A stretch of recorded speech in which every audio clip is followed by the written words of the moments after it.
Hi,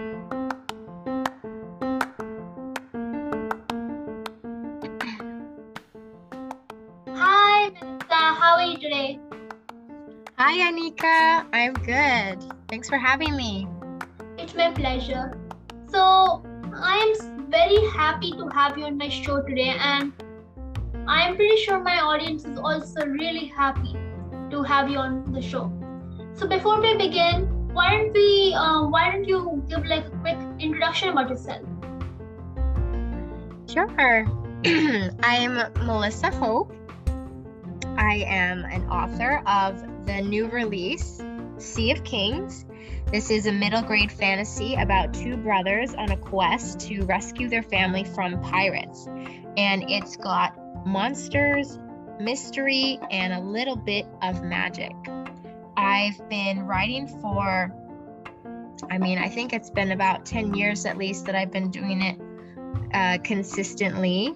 And I received my bachelor's degree in English as well. And so I've taken a lot of this writing that I love to do, and I've shared tips and tricks for new writers on my author YouTube channel, which is called Hopeful Happenings. Wow, that's amazing. All of you should check out her YouTube channel. It's amazing. I've seen few of her videos, and it's definitely going to help you a lot in your writing journey. Anyway, so on to our questions. So our first question for you is, at what point do you think someone should call themselves a writer? Well, I think that writing, you can be a writer as soon as you put pen to paper, honestly. I think that some people have this notion that they can't really call themselves an author until they've published a piece of work. But anything that you create, you are going to be the author of that work. And so it's completely up to you what you want to call yourself. But I think, as soon as you really start to explore that talent that you have of writing, that's when you can call yourself a writer. Yeah, personally, even I believe the same thing. So that's really good to hear on like what your views are. So the next question is, have you ever considered writing under a pseudonym, and why or why not? Could you repeat that question, please? Have you ever considered writing under like a pseudonym, and why or why not? I'm sorry. I didn't catch the middle word on. So like a pen name. Have you ever considered like using a pen name? Oh, a pen name. Yeah, that's a great question, because I did consider it. At the beginning, I had kind of thought that since the book that I wanted to publish, which was actually Sea of Kings, it really was a book that's for all kids, but it does have a lot of boy adventures in it. So I thought maybe that made it feel more geared towards boys, and so I considered changing my name to just my initials so that more boys would potentially pick it up. But it actually isn't so easy to market on social media if you have a pen name, unless you're very consistent with using that pen name. So since I was already on social media as an author using my real name, I decided to just keep my real name. So that's really interesting, because like many people I've interviewed so far say that they write under a pseudonym or a pen name because they have the fear of like maybe something they wrote in their book they don't want other people to know about, right? Oh, interesting.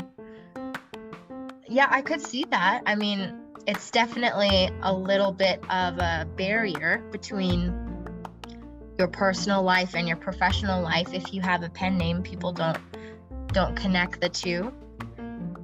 But I guess, go ahead. Yeah, just that people who have pen names, they still do have YouTube channels, social media, and all of that. Just that they don't keep their real name on those things, and sometimes they don't even show their face so that the people who know them really well won't be able to know who it is.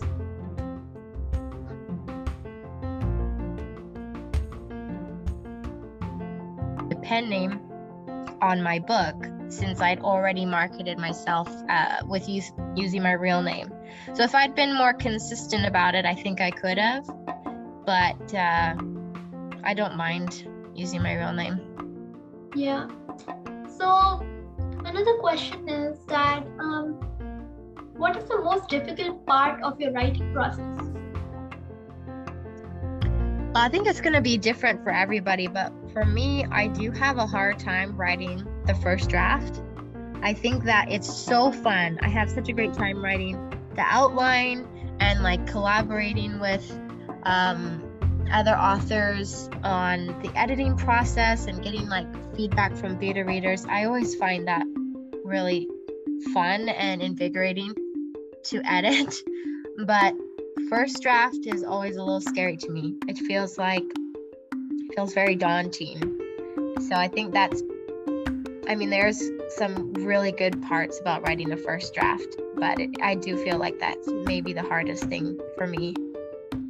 That's interesting because that's the same thing with me. So even I write, and for me also the first draft is also kind of tough because like you do not know what's going to happen even with like the outline you have set for your book. Yeah, exactly. It's a lot to figure out all at once, I suppose. Yeah, because the first draft is never the same as the final copy you have that you give to your readers. It's always wide. There's like a wide distance between draft one and a final thing, right? Yeah, definitely. It takes a lot of drafts to get to the point where it will be ready for publication. Yeah, because like the first draft is like your first time maybe pursuing that idea. You may not have like the correct idea behind what you're writing. Let's say you're writing a book about some topic you've never known before and you've not done any research and write a first draft. Obviously that first draft won't make any sense since you would not have done any research. Thus, most of the time, first drafts are not that good. And then slowly you build upon it, and at least after like 5 drafts, you have like something which is good enough to get published. Mm-hmm. Or maybe more. Exactly. Yeah. So I know that you're a writer as well. How many drafts have you worked on in your current work in progress? I'm on my first draft right now. Number 1? Yeah, it's a middle grade fantasy. Well, that's exciting. Is it kind of tough to get through it because it's your first draft? Yeah, it's kind of like my first draft, and it has Indian characters, Korean characters. It's very fun to write. Well, that is so cool.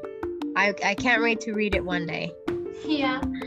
Actually, I have beta readers coming up now, so once the episode is done, I can share you a link and maybe you can beta read my book. Yeah, that'd be so cool. I'd love to see it. Okay, so on to our next question.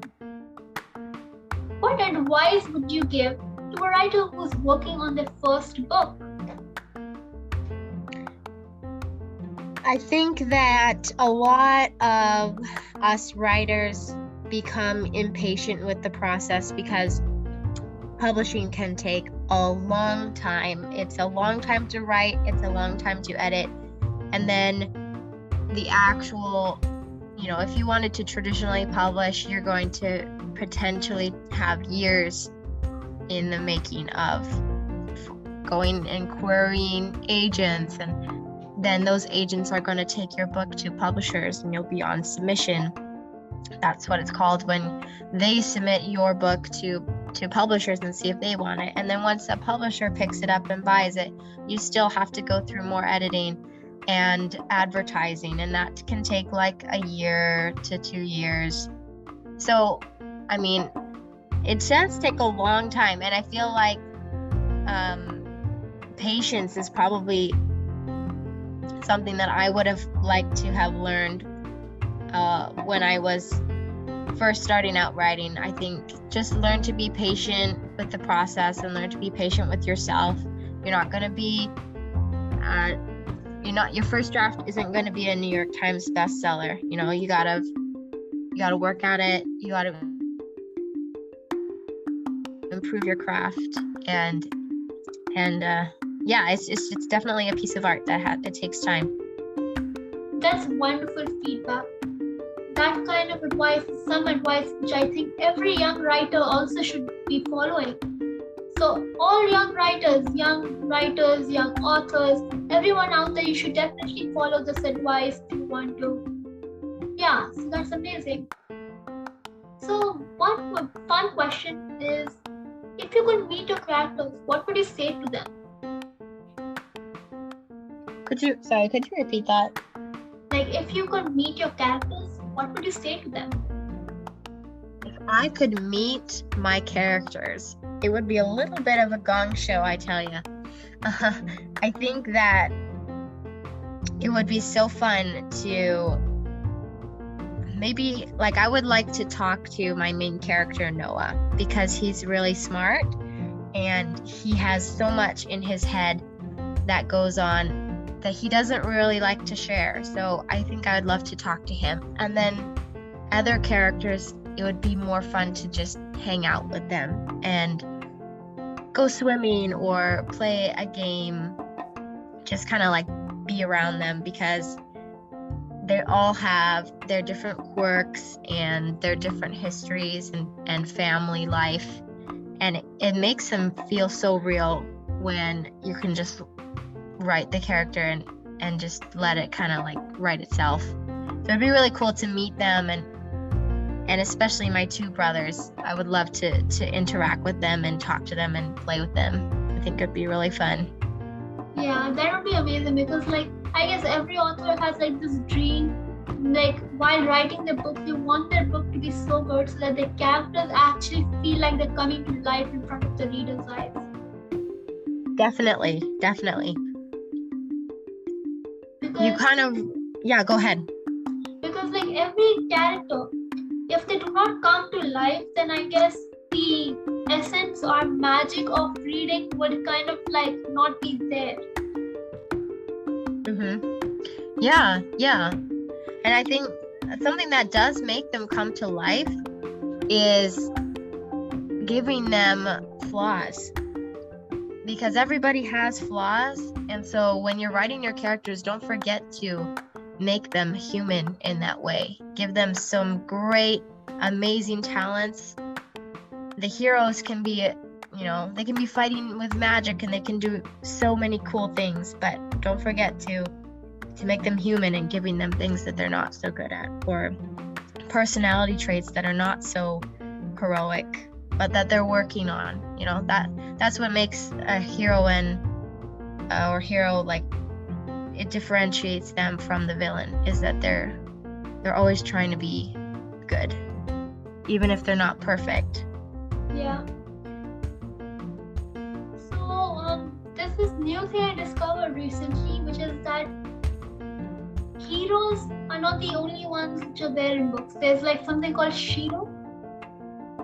Shiros are heroines, but then they gave them a new name, heroes. Then there's a he in it, so then they changed it to Shiro, which means a girl heroine, a girl hero. Okay. Kind of the feminine version of hero. I thought the feminine was a heroine. Yeah, it is both basically. Okay. It's really cool. These days, many new things are coming up. People are writing more books with diverse characters, with Indian characters on the top. It's really interesting. Yeah, it's so great. I love reading about all these diverse characters, because I do feel like growing up, I didn't have that option. There were just less options for kids' books that had characters from around the world. In fact, I just read a book by Payal Doshi. Oh yeah, I interviewed her. Oh, did you really? Oh my gosh, she's so sweet. Yeah. Real the Blood of Nectar, right? Yep. That was such a fun book, and I love that she had put her own life into this book and her own experiences in India. So that was fun to read about. It is amazing. I've read it twice. You read it twice? Aw. I bet she would love to. I'm planning on reading it one more time. It's so good. Uh-huh. So, like, since I'm also writing a portal fantasy, I'm like literally like making notes based on it so that I can get an idea on like how to write my own book. Oh, that's smart. You're definitely reading like a writer now. Yep. I research and like find out how to do that, and then once I find out, I like find books which like are like, you know, something which my book is related to, or maybe something similar, and then I do it. Once I finish reading the whole Sea of Kings book, I'm gonna do that with your book as well. Aw, that'd be so cool. You're so smart, Anika, because that is crucial. As you not just as you write, but also as you try to get published, you should be able to know exactly what your competition is. Like, what are the books that are similar to yours? That's gonna help you write something that is similar but also different and unique. Yeah. And it's gonna also help you when if you wanted to submit to a publisher, like it's gonna help you explain to them what a comparative title would be for your book. Like, oh, like my book is just like Payal Dashi's middle grade fantasy series, or you know, whatever you feel like it's similar to. It really does help in both areas. So one more question is, this is kind of like the last question, I guess. This is a funny question, well, for me at least. When was the last time you Googled yourself, and what did you find? Googled myself? Yeah. That is kind of a funny question because it's a little embarrassing. I think I definitely was keeping.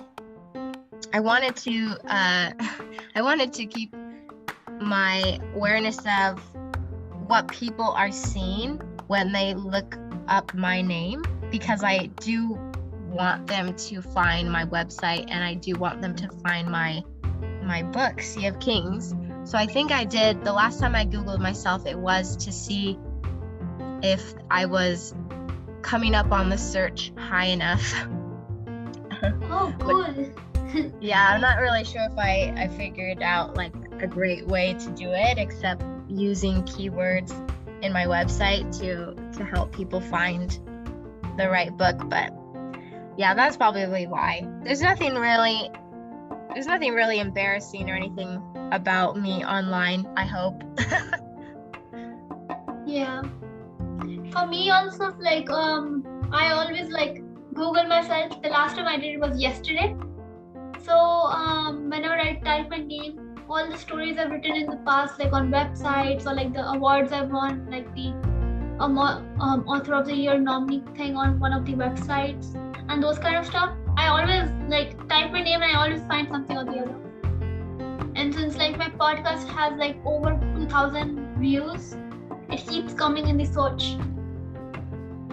That is so cool. You're definitely doing a great job right now. Thank you. Building up your platform. I'm really, really impressed. Yeah, and I've also published one book already. It's called Mixed Bowl of Stories.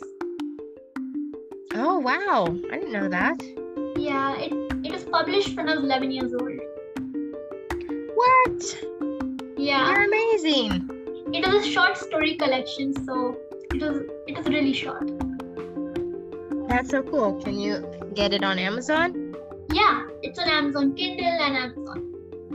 Well, that's so it's cool. Technically only an ebook available because I never got it published as like a paper book. So it's only available on like as an digital form. So Anika, do you have an author website that has all of your podcasts and your awards and your book in one place? Oh, that I am actually in the process of making. So once the book which I'm currently writing, that will go onto that as like a work in progress. I'm still like building my website, but until then you can go to my anchor.fm/Anika674, and then over there you can find all my podcast episodes. And then you can also find it on Spotify and all the other podcast streaming places. Awesome. Anyways, it was nice having you here. Before we end this episode, I would like you to tell us like where we can find you and like how we can connect with you. Oh, sure. Yeah. So I do have a website that's called authormelissahope.com, and you can find all of my social media is on there, as well as links to buy my book. But you can just look up Sea of Kings on Amazon, Barnes & Noble, Target, Book Depository, basically anywhere where you can buy books, you can buy Sea of Kings. And then I am usually using either my own name, Melissa Hope, or my name, Hopeful Happenings, and that's for my Instagram and my YouTube and my Twitter. But it's all on my website, authormelissahope.com, and I'm very, very welcome to talking with friends, and I'd love to hear from you guys. So if you ever have a question, you can email me or message me on a comment, and I will reply to you. That's amazing. I had a great time talking to you, and yeah, is there any last thing you would like to add, or any words of inspiration for young writers or any writer out there? No, I think that, Anika, you are already an inspiration to young writers. So thank you so much for having me on your show. I had a great time. That's great to hear. Even I had a great time talking to you. Okay. Okay, thank you. Bye. Thank you. Bye-bye.